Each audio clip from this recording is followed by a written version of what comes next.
O Pava manda pra você um kit maravilhoso. Minha querida Perla também, tu vai bem?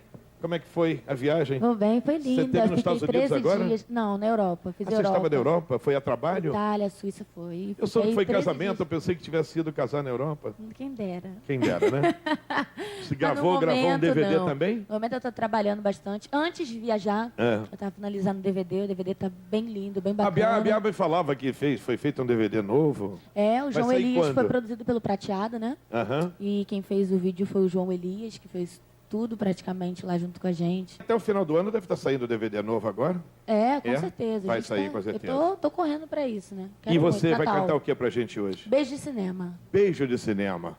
É bom, você já foi ao cinema da Beijinho? Foi, né?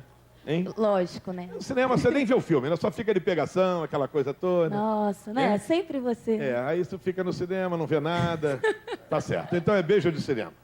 Só se for. Beijo de cinema, cinema.